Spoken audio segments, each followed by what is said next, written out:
છે બ્લેન્ડર, એટલે બ્લેન્ડર પણ આપણે 100 વ્યક્તિને આપવાના છીએ. તે પછીના આવી જાય છે હોમ ફેન. હોમ ફેન આપણે 110 વ્યક્તિને આપવાના છીએ. તે પછીના આવી જાય છે ગેસ ચૂલા, એ પણ આપણે 100 વ્યક્તિને આપવાના છીએ.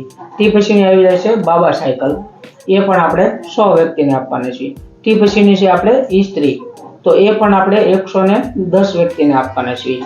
તે પછીના 400 વ્યક્તિને આપણે ખુરચી આપવાના છીએ.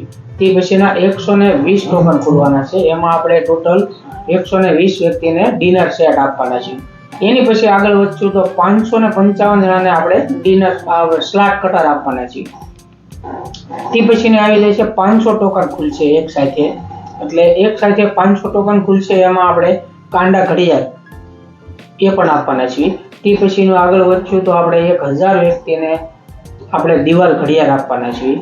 એની પછી આગળ આપણે વધશું તો બ્લૂટૂથ આપણે 352 વ્યક્તિને આપવાના છીએ. એમ કરતા કરતા આપણો ટોટલ ટાર્ગેટ પૂરો થશે.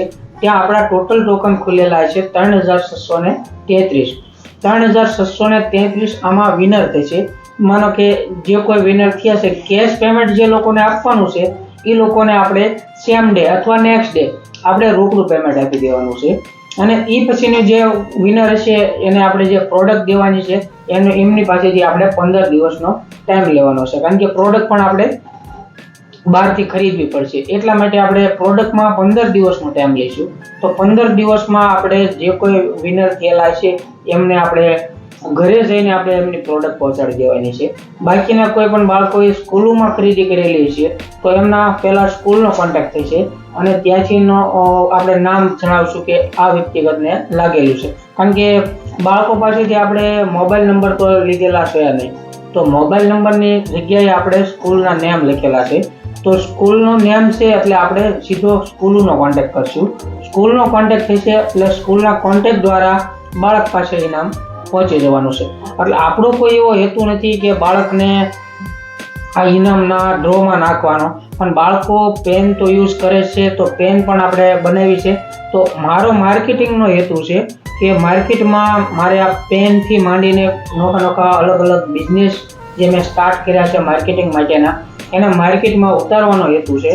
તો મિત્રો, ડ્રો સાથે કોઈ બાળકોને આમાં કોઈ લેવા દેવા નથી. આ તો આપણે એક બાળકોને ભેટ સ્વરૂપે ઇનામ આપવાના છે. એક પેન સાથે એક ટોકન ફ્રી આપવાના છે. તો મિત્રો, જે પેન ખરીદવામાં બાકી છે તો આપણો કોન્ટેક્ટ કરી શકે છે, અને હર તાલુકા હર જિલ્લામાં આપણા એજન્ટો મૂકેલા જ છે. એટલે તમારા તાલુકામાં તમને પેન મળી જશે, કે માનો કે કોઈ પણ તમારા તાલુકો હોય તો ત્યાંથી પણ બધી માહિતી મેળવી શકો છો. બસ, થેન્ક યુ.